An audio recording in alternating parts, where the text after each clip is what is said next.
नमस्कार, स्वागत है आपका इंडिया न्यूज राजस्थान में और मैं हूं आपके साथ मोनिका जायसवाल। देश में कोरोना के मामलों में लगातार गिरावट दर्ज की जा रही थी। वहीं बीते 24 घंटे में कोरोना के नए मामले और मौत की संख्या में एक बार फिर इजाफा देखने को मिला। स्वास्थ्य मंत्रालय के ताजा आंकड़ों के मुताबिक पिछले 24 घंटे में 1,32,778 नए मामले सामने आए और संक्रमण में 3,207 नए मरीजों की जान चली गई। 2,31,456 लोग ठीक हुए, तो वही देश में पॉजिटिविटी रेट 6% से ज्यादा दर्ज किया गया। कोरोना से मृत्यु दर 1.18% है, जबकि रिकवरी रेट 92% से ज्यादा हो गया। एक्टिव केस घटकर 7% से कम हो गए। वहीं देश में अब तक कुल 17 लाख से ज्यादा एक्टिव केस मौजूद है।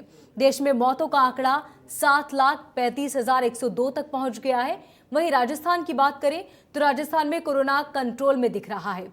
1 जून को कोरोना के संक्रमण दर और केस पिछले 2 महीने से सबसे कम दर्ज किए गए। प्रदेश में कोरोना के 1,002 नए केस मिले, जबकि 65 लोगों की मौत हो गई। संक्रमण की दर 2% से भी कम रही। पिछले 7 दिनों की स्थिति देखें तो ये नए मरीजों की संख्या 74% कम आई है। देश और राजस्थान के कोरोना के ये अब तक के आंकड़े थे। नए आंकड़े अब भी आना बाकी है। वहीं इस मामले में हम बात करेंगे, हमारे साथ RUHS अस्पताल के डॉक्टर राकेश सैनी जुड़ चुके हैं। इसके साथ ही आप हमें फोन करके डॉक्टर से बातचीत कर सकते हैं और घर बैठे आप स्वस्थ रह सकते हैं।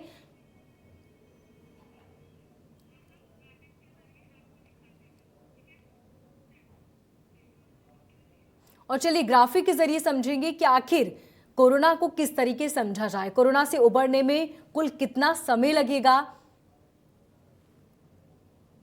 इसके साथ ही क्या दोबारा भी कोरोना हो सकता है, ये वो सवाल हैं जिन सवालों से हम डॉक्टर से बातचीत करेंगे। और साथ ही आपको पास भी यदि कोई सवाल है या किसी तरह का कोई संशय है मन में, तो आप स्क्रीन पर दिए हुए नंबर पर कॉल करके डॉक्टर से सीधे बातचीत कर सकते हैं।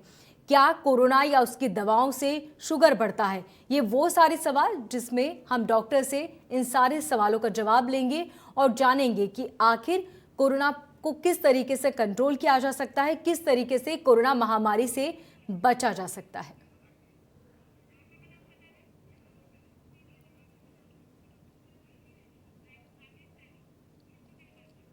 और डॉक्टर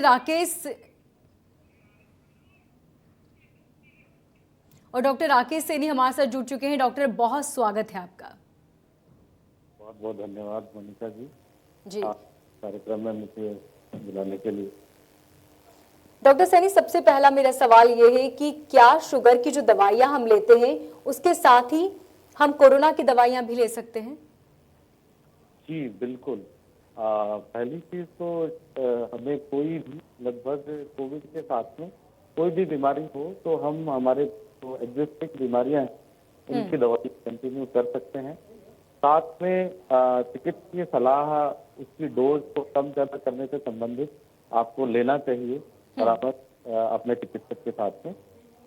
डायबिटीज, जैसे आपने शुगर का विशेष रूप से अभी शुगर के बारे में पूछा, डायबिटीज ऐसी बीमारी है जिसमें व्यक्ति की रोग प्रतिरोधक क्षमता जो है वो कुछ कम हो जाती है।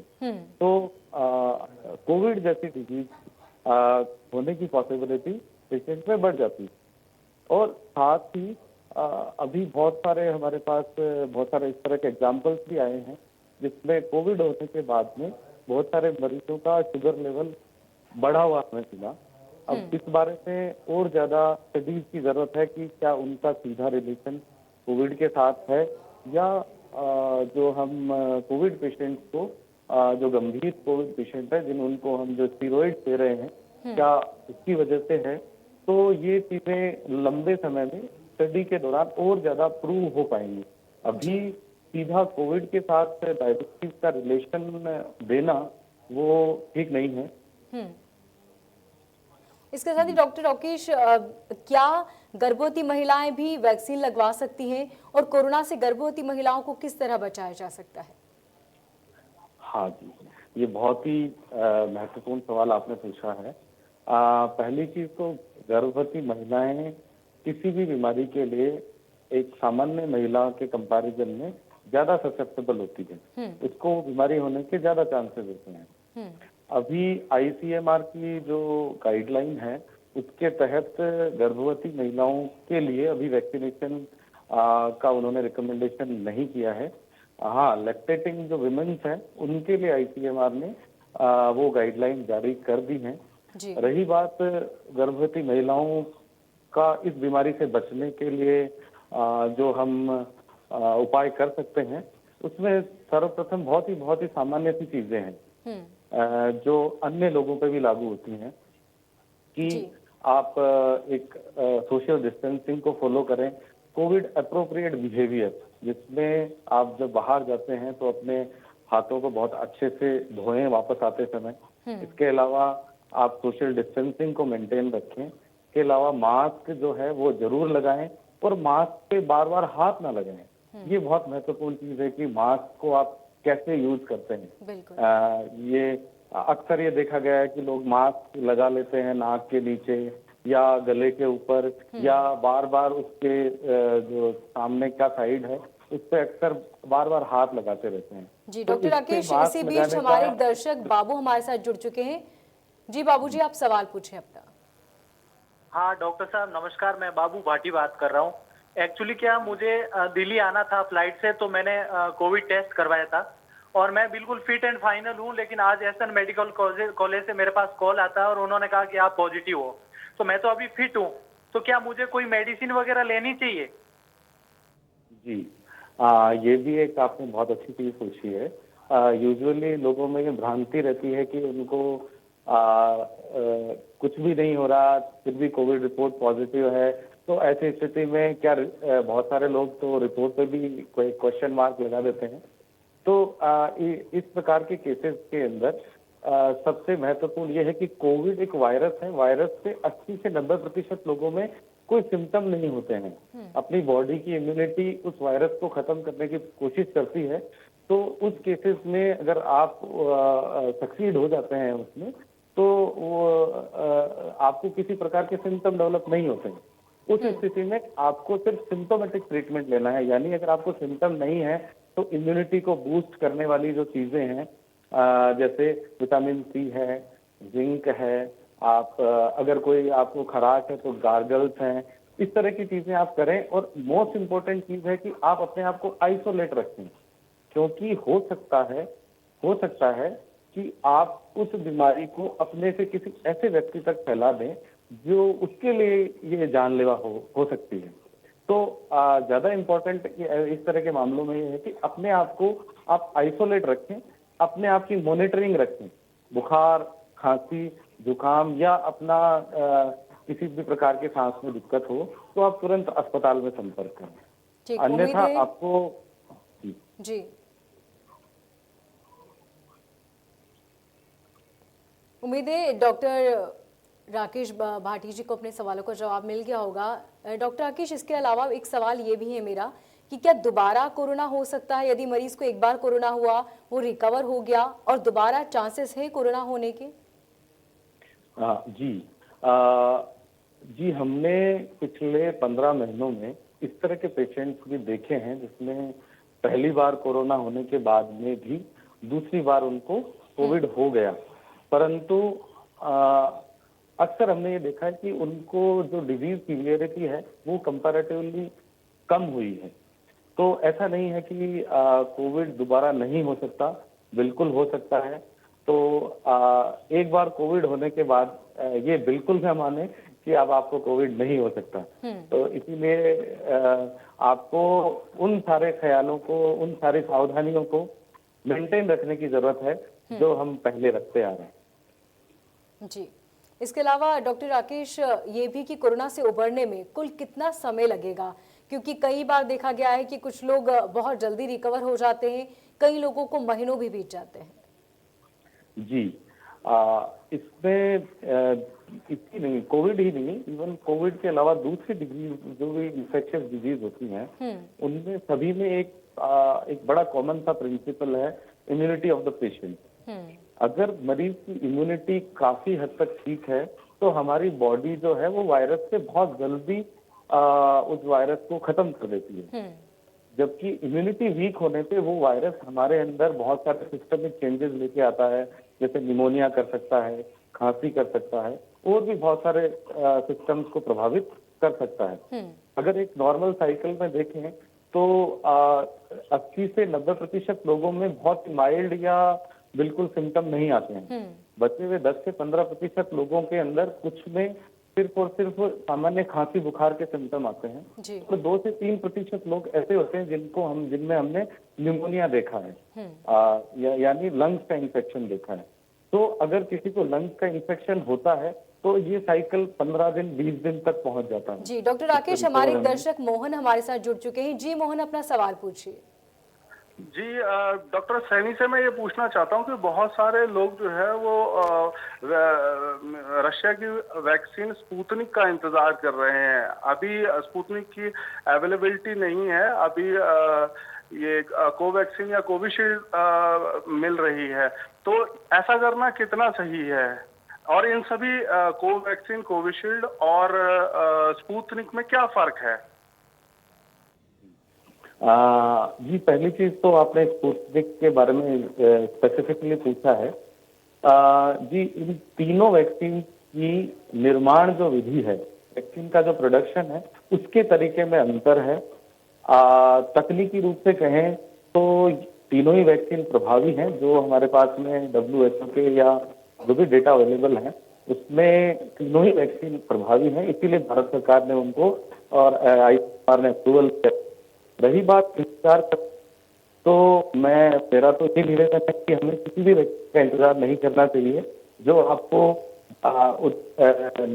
अपनी बारी आने पर जो वैक्सीन उपलब्ध हो जाए, जी वो लगवा लेनी चाहिए इंतजार करने के बजाय। इनके एफिशिएंसी में कोई खास अंतर नहीं है। सारे वैक्सीन इफेक्टिव हैं, इसीलिए आज के पूरी वेल टेस्टेड फेज तक इनकी टेस्टिंग होने के बाद में they are in the market. तो वैक्सीन आर एफिशिएंट। तो इस आधार पर हमें इंतजार करना बिल्कुल ठीक नहीं है, हमें वैक्सीन लगवानी चाहिए अपनी बारी आती। जी, उम्मीद है मोहन जी को अपने सवालों का जवाब मिल गया होगा। डॉक्टर, हमारे साथ एक और दर्शक हमारे साथ जुड़ चुके हैं, पुनीत अपना सवाल पूछें। हेलो। हाँ जी तिलक जी, अपना सवाल पूछिए। मेरा सवाल ये है कि कोरोना के बाद ये जो ब्लैक फंगस आ रहा है वो सिर्फ कोरोना के मरीजों को हो रहा है या फिर जो कोरोना नहीं है उन्हें भी?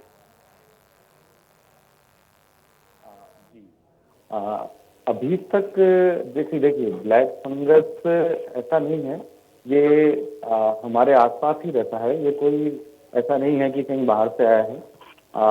और इवन हमारी इम्यूनिटी पर डिपेंड करता है कि ये वायरस ये जो फंगस है डिजीज कर पाता है या नहीं। अगर हमारी इम्यूनिटी डाउन है, कम है, उस स्थिति में ये फंगस जो है हमारे अंदर बीमारी पैदा कर पाता है। अब महत्वपूर्ण ये है कि ये केवल कोरोना के मरीज में है या नहीं।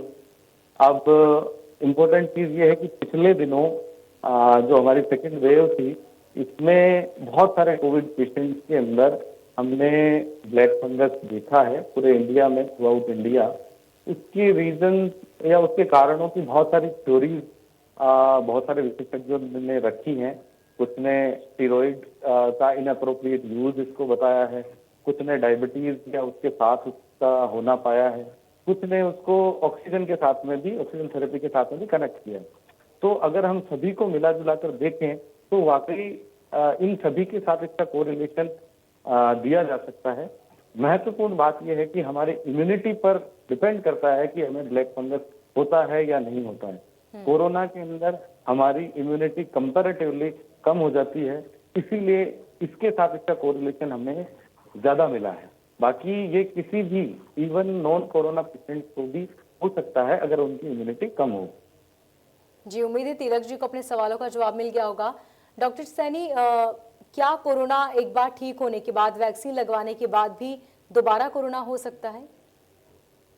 जी, ये भी बड़ा अच्छा सवाल पूछा है आपने कि कोरोना होने के बाद और वैक्सीनेशन के बाद में जी अभी तक हमें बहुत सारे मामले ऐसे मिले हैं कि पोस्ट वैक्सीनेशन भी और साथ में पोस्ट एक बार कोविड होने के बाद में भी बहुत सारे मामले ऐसे मिले हैं जिनमें कोविड पेशेंट को हुआ है, लेकिन वो मामले बहुत कम हैं, वो मामले काफी कम हैं। जैसे मैं आपको एग्जांपल दूं, इवन हमारी जो पहली लहर थी उसमें जो स्वास्थ्यकर्मी इन्फेक्टेड हुए थे, उसके कंपैरिजन में हम अगर दूसरी लहर की बात करें तो number of infected health worker की संख्या और साथ में उनमें डिजीज सीवियरिटी, ये भी हमने पाया है कि कंपैरेटिवली कम हुई है। इसका कारण हम देखें तो या तो वो पहली बार में इन्फेक्ट हो चुके थे या दूसरी बार में उनको वैक्सीनेशन, जो जनवरी में जो वैक्सीनेशन ड्राइव शुरू हुआ था उसमें सबसे सर्वप्रथम प्रायोरिटी हेल्थ वर्कर्स को दी गई। तो इसके कारण हमें ये बिल्कुल बात सही है कि कोविड पेशेंट का नंबर भी कम हुआ है अमंग हेल्थ वर्कर और साथ में डिजीज सीवियरिटी भी कम हुई है। डॉक्टर राकेश, हमारे एक दर्शक विजय हमारे साथ जुड़ चुके हैं। जी विजय, अपना सवाल पूछिए। हाँ डॉक्टर नमस्ते। मैं विजय बोल रहा हूँ जी धौलपुर से। और मेरा सवाल ये है कि जैसे मैंने एक वैक्सीन लगवाई थी कोविशील्ड, उसके बाद मुझे कोरोना हुआ और अब जैसे मैं ठीक हो गया हूँ तो मुझे कितने दिन बाद दूसरी डोज लेनी चाहिए? जी मैंने सुना नहीं, आप थोड़ा दोबारा बताएंगे?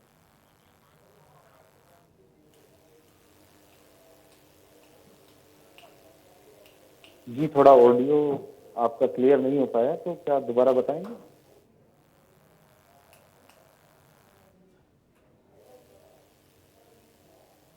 जी चलिए, विजय जी से हमारा संपर्क टूट गया है।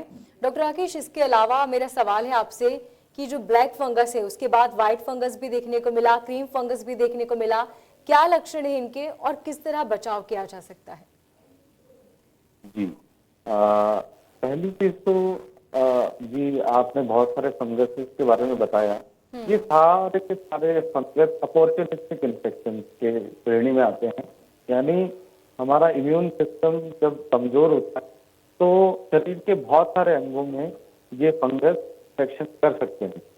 जैसे फॉर एग्जाम्पल ब्लैक फंगस है, वो हमारे नेजल कैविटी से लेकर हमारे ओरल कैविटी के अंदर, हमारे जबड़ों में से लेकर हमारे इवन मस्तिष्क तंत्र तक इन्फेक्शन कर सकता है, हमारी आंखों तक पहुंच सकता है। तो इनके ज्यादातर लक्षण जिस इलाके में ये इन्फेक्शन करते हैं उससे संबंधित ज्यादा होते हैं। जैसे ब्लैक फंगस में मुंह पे स्वेलिंग आना है, यहाँ लॉस ऑफ सेंसेशन है आंखों के नीचे, सर दर्द है, इस तरह के लक्षण ब्लैक फंगस में हमें मिलते हैं, जिससे मरीज बहुत सी बार ये कहता है कि मुझे जो आंखों के निचले वाले हिस्से में सुन्नपन आ रहा है, इस इलाके में मुझे दर्द हो रहा है, सर दर्द हो रहा है लंबे टाइम से, जो कि सहनीय नहीं है। तो इस प्रकार के लक्षण जो कि पोस्ट कोविड पेशेंट है उनके अंदर अक्सर तो नहीं कहूंगा, बट हाँ जिनका भी इम्यूनिटी सिस्टम डाउन है उनमें आ सकते हैं। दूसरा है जैसे दूसरे फंगसेज हैं, जैसे व्हाइट फंगस है, ये सब यानी कैंडिडा बेसिकली ये। डॉक्टर राकेश, हमारे साथ हमारे दर्शक नारायण जुड़ चुके हैं। जी नारायण, अपना सवाल पूछिए। हाँ डॉक्टर साहब नमस्ते। मैं यूँ कह रहा हूँ 25 तारीख को फादर साहब का टेस्ट करवाया था तो वो पॉजिटिव आ गया। वो एयरफोर्स से रिटायरमेंट है और शाम को एक पैक लेते हैं, ड्रिंक करते हैं, ओनली एक पैक लेते हैं। फिर मैंने डॉक्टर साहब को भी पूछा, मैंने कहा उनको 20 साल से एक पैक ले रहे हैं तो अभी पॉजिटिव वो ले सकते हैं या नहीं ले सकते? तो मैं 4 जगह अलग अलग पूछा तो उन्होंने, किसी ने बोला ले सकते, किसी ने बोला नहीं ले सकते। तो ऐसी स्थिति में क्या ले सकते हैं क्या पैक डेली का एक?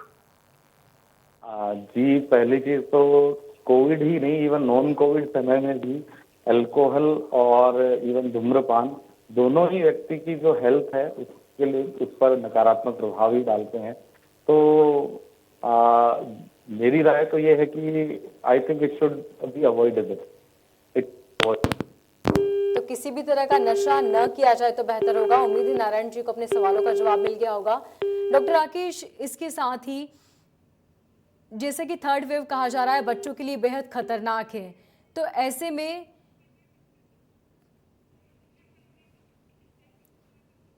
जो थर्ड वेव है जो बच्चों के लिए बेहद खतरनाक मानी जा रही है, ऐसे में बच्चों को सतर्क रहने की ज़रूरत है और किस तरह बचाव किया जा सकता है, इस पर भी हम डायरेक्ट सीधे डॉक्टर से बातचीत करते रहेंगे। आपको बता दें कि ओपीडी के माध्यम से इंडिया न्यूज राजस्थान आपके लिए प्लेटफॉर्म लेकर आया है जहां पर आप घर बैठे ही सुरक्षित रह सकते हैं। आप कॉल करके अपने सवालों का जवाब भी डॉक्टर से ले सकते हैं। इसके साथ ही किस तरह कोरोना से बचा जा सके, और यदि आपके मन में भी कोई भी सवाल है कोरोना से जुड़ा हुआ या वैक्सीन से जुड़ा हुआ, आप डॉक्टर से सीधे संपर्क कर सकते हैं। आपकी टीवी स्क्रीन पर दिए नंबर पे कॉल करके आप जान सकते हैं कि किस तरह कोरोना से और अफवाहों से बचा जा सकता है। तो कोरोना से उबरने में कुल कितना वक्त लगेगा और क्या दोबारा कोरोना हो सकता है, ब्लैक फंगस क्या है, इसके साथ ही थर्ड वेव से बच्चों को किस तरह बचाया जाए, ये सभी वो सवाल हैं जिससे हम डॉक्टर से बातचीत कर रहे हैं। आप भी अपने सवाल डॉक्टर के सामने रख सकते हैं और जान सकते हैं कि आखिर कोरोना से किस तरह बचा जा सकता है।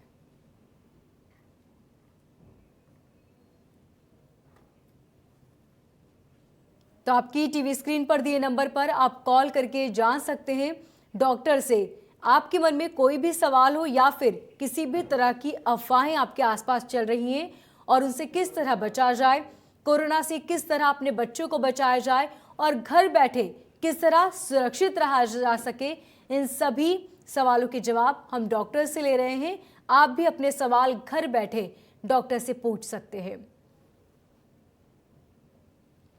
तो लगातार कोरोना संक्रमण के जो आंकड़े हैं वो बढ़ते जा रहे हैं। हालांकि पहले के मुकाबले फिलहाल अभी आंकड़ों में बहुत हद तक कमी देखने को मिली। इसके साथ ही रिकवरी रेट भी बढ़ता जा रहा है।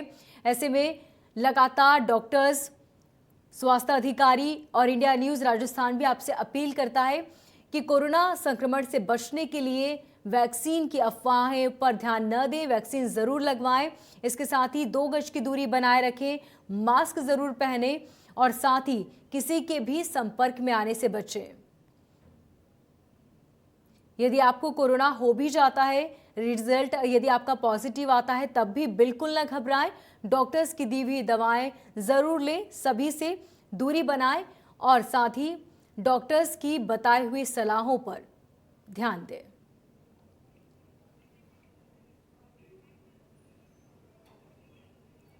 और डॉक्टर राकेश हमारे साथ जुड़ चुके हैं। डॉक्टर राकेश, कहा जा रहा है कि जो थर्ड वेव है वो बच्चों के लिए बेहद खतरनाक हो सकती है। हालांकि 1.5 सालों से स्कूल बंद है, बच्चे वैसे ही घरों से बाहर नहीं निकल रहे हैं, लेकिन कोरोना की जो थर्ड वेव है उससे बच्चों को किस तरह बचाया जा सकता है घर में रहते हुए? जी ये वर्तमान में सबसे ज्यादा डिस्कशन का पॉइंट ही शायद थर्ड वेव है आने वाला। जी अभी तक बच्चों में जो सिम्टम्स आए हैं अब तक 2 कोविड ऑलमोस्ट हमने देखी हैं, उसमें बच्चों को ज्यादातर सीवियर सिम्टम नहीं आए हैं। या तो बच्चे एसिम्प्टोमेटिक हैं या बहुत ही माइल्ड सिम्टम्स के साथ हमारे पास में आए हैं। तो अब तक तो इस प्रकार के कोई एविडेंस हमें नहीं मिले हैं कि बच्चों में कोविड सीवियर डिजीज कर रहा है। भविष्य के लिए जैसा कि पहले भी बहुत कुछ एक्सपर्ट्स ने, पीडियाट्रिक एसोसिएशन ने भी अभी तक मिले हुए अनुभव के आधार पे कहा है कि इस तरह के कोई प्रमाण नहीं है कि आने वाले समय में बच्चों को तीसरी लहर ज्यादा अफेक्ट करेगी। लेकिन कोविड जो हमने देखा है बड़ा अनप्रेडिक्टेबल इसका कोर्स रहा है, तो हमें सावधानी तो हमेशा रखनी जब तक कि हमारे पूरे सिटीजन जो है वो वैक्सीनेट नहीं हो जाते या हम पीडियाट्रिक वैक्सीनेशन की तरफ भी आगे नहीं बढ़ जाते, तब तक हमें आवश्यकता बिल्कुल सावधान रहने की है। अब विशेष से जो बच्चों में है, बच्चों में सबसे ज्यादा संक्रमण फैलने के चांसेस स्कूल, कॉलेज या ऐसी जगह जहाँ गैदरिंग ज्यादा है वहाँ चांसेस सबसे ज्यादा होते हैं। या साथ में जो एडल्ट घर का बाहर जा रहा है उससे भी इन्फेक्शन मिलने के चांस। तो सबसे पहले घर में संक्रमण बचाने के लिए तो वयस्कों के लिए वही सारे सिद्धांत जो कि कोविड अप्रोप्रिएट बिहेवियर में आते ही सबसे पहले हाथ धोएं, अच्छे से हाथ धोएं। डॉक्टर राकेश हमारे साथ हमारे दर्शक उमेश जुड़ चुके हैं। जी उमेश, अपना सवाल पूछिए।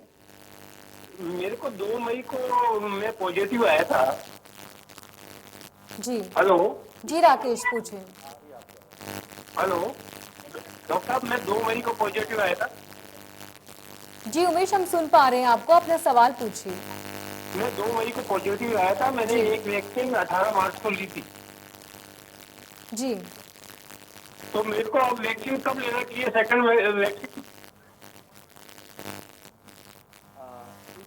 में भारत सरकार और आईसीएमआर की जो गाइडलाइन है वो समय समय पर थोड़ा जो मिले तथ्यों के आधार पर बदलती रही है। वर्तमान गाइडलाइन ये है कि आप कोविड जो सिम्टम आने के लगभग 3 महीने बाद में वो वैक्सीनेशन लेने चाहिए। जी उमेश, उम्मीद है सवालों का जवाब मिल गया होगा उमेश को। डॉक्टर राकेश, इसी के साथ जिस तरीके से मरीज को जब कोरोना से वो ठीक हो जाता है, उस बीच क्या वो खाए जिससे वो लगातार स्वस्थ रहे? क्योंकि कई इस तरह की अफवाहें भी सोशल मीडिया पर चलती रहती है कि प्याज ज़्यादा खाना चाहिए या सलाद इतना लेना चाहिए। क्या डाइट ली जाए जिससे वो हमेशा हम स्वस्थ रहें? जी, एक बार आप अपना प्रश्न थोड़ा दोबारा पूछें, वो थोड़ा ऑडियो इशू था। जी डॉक्टर राकेश, मेरा सवाल है कि हमें वो क्या डाइट लेनी चाहिए ताकि हम स्वस्थ रहें कोरोना ठीक होने के बावजूद भी? हाँ जी, डाइट जो भारतीय घरों में है, डाइट कोई बहुत विशेष डाइट लेने की जरूरत नहीं है। हमें डाइट में देखो, हम वैसे भी हमेशा हरी पत्तीदार सब्जियां हैं, फल हैं, इनका ये सारे के सारे एंटीऑक्सीडेंट का काम करते हैं और बॉडी की इम्यूनिटी को इंक्रीज करते हैं। तो सबसे पहले हमें जिनमें भी मल्टीविटामिन ज्यादा से ज्यादा हो, जितने डिफरेंट कलर की सब्जियां और फल आप खा सकते हैं उनका सेवन करना चाहिए। साथ ही प्रोटीन डाइट भी बहुत महत्वपूर्ण होती है इम्यूनिटी को इम्प्रूव करने में। तो दालों वगैरह का सेवन है वो ज्यादा करें। साथ ही जो जंक फूड है उनको अवॉइड करें। ज्यादा ऑयली फ्राइड चीजें हैं उनको अवॉइड करना चाहिए। और आपको जो बीमारी ऑलरेडी है, जैसे डायबिटिक पेशेंट है, तो उनका ऑलरेडी अलग डाइट प्लान होता है, तो उस डाइट प्लान के अनुसार डाइट लें। जी तो और लिक्विड चीजों का सेवन ज्यादा करें, पानी पर्याप्त मात्रा में लें। जी और इसके अलावा बहुत सारे इम्यूनिटी बूस्टर्स जो हमारे घरों में हम काम में लेते हैं उनका भी सेवन कर सकते हैं। डॉक्टर, हमारे साथ हमारे दर्शक सुरेश जुड़ चुके हैं। जी सुरेश, अपना सवाल पूछिए। अब देखिए डॉक्टर साहब, मेरी बेटी को दस्त से एलर्जी है। एक तो किनोलोइड, सिप्रोफ्लॉक्सासिन, ऑफ्लॉक्सासिन और बी कॉम्प्लेक्स, क्लोरोक्वीन और डाइक्लोफिनेक, इन दवाओं से उसको एलर्जी है। तो अब उसको वैक्सीन लेने के लिए कौन सी जांच करवानी चाहिए ताकि वो वैक्सीन ले पाए? और मेरा दूसरा सवाल ये है कि मेरी बहू को अभी 2 महीने पहले हर्निया और गॉलब्लैडर का ऑपरेशन हुआ है, तो वो वैक्सीन कब ले सकती है? माफ कीजिएगा, मैं प्रश्न आपका सुन नहीं पा रहा हूँ। डॉक्टर राकेश, सुरेश जी का इस सवाल है कि उनकी जो बेटी है उसे डस्ट से एलर्जी है, तो कोरोना की जो वैक्सीन है वो कब ले सकती है? और उनकी जो बहू है उनका अभी ऑपरेशन हुआ है, तो वो कब ले सकते हैं कोरोना की वैक्सीन? जी जी हाँ, जी अगर उनको ऑपरेशन हुआ है और अगर वो अभी स्टेबल हैं, यानी उनको किसी प्रकार के सिम्टम नहीं है पोस्ट ओप, और वो स्टेबल है एकदम, अपना रूटीन के काम अपनी रूटीन एक्टिविटी को मेंटेन कर सकती हैं, तो उनको कभी भी आप वैक्सीनेशन लगवा सकते हैं। हाँ, यदि उनको किसी प्रकार के पोस्ट ऑफ कॉम्प्लिकेशंस हैं या किसी तरह की और समस्याएं हैं तो आपको वो वैक्सीनेशन अभी अवॉइड करना चाहिए जब तक वो स्टेबल नहीं हो जाती। हाँ, दूसरा आपने शायद डस्ट एलर्जी से रिलेटेड सवाल पूछा है। जी तो एलर्जी से वाले जो मरीज हैं उनमें ऐसा नहीं है, वैक्सीनेशन हो रहा है। और अभी तक इस तरह के कोई प्रमाण मिले नहीं है जिसमें कि वैक्सीनेशन उनको नहीं होना चाहिए। ऐसा नहीं है, वैक्सीनेशन उनका हो भी रहा है। हाँ, उनको इस प्रकार के पेशेंट जिनमें इस तरह की हिस्ट्री है उनको हम ऑब्जर्वेशन में थोड़ा क्लोजली रखते हैं पोस्ट वैक्सीनेशन के लिए। तो ऐसा नहीं है, वैक्सीनेशन आप लगवा सकते हैं। अपने नजदीकी जो भी स्वास्थ्य केंद्र हैं उनमें वहाँ चिकित्सक रहते हैं, उनसे आप परामर्श लें, बिल्कुल वैक्सीनेशन लगवा सकते हैं। जी, उम्मीद है सुरेश जी को अपने सवालों का जवाब मिल गया होगा। और राजेंद्र, हमारे दर्शक एक और जुड़ चुके हैं हमारे संग। जी राजेंद्र, अपना सवाल पूछिए। नमस्ते डॉक्टर साहब। नमस्कार जी। हेलो। हाँ जी, आपकी आवाज आ रही है।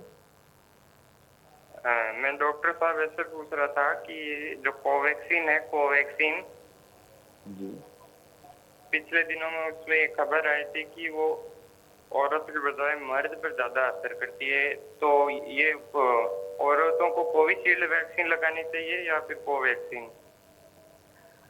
जी, पहली चीज तो ये खबरें तो इन खबरों के पीछे किसी प्रकार का आधार नहीं है। दोनों वैक्सीन जो है वो बिना irrespective of fact they are equally effective इस तरह का नहीं है। ICMR की गाइडलाइन जो हमारे यहाँ वैक्सीनेशन के लिए सबसे प्रमाणित है, उस गाइडलाइन में इस प्रकार का कुछ भी नहीं है और यकीन मानिए इस तरह का कोई डिफरेंस भी नहीं है वैक्सीन की एफिशिएंसी। तो इस प्रकार के प्रश्न जो है वो भ्रामक खबरें जो सर्कुलेट होती हैं उससे ज्यादा कुछ नहीं। जी ठीक, राकेश सैनी, इन तमाम जानकारी डॉक्टर साहब आपका बहुत बहुत शुक्रिया। फिलहाल इस बुलेटिन में मेरे साथ इतना ही, दीजिए इजाजत, नमस्कार।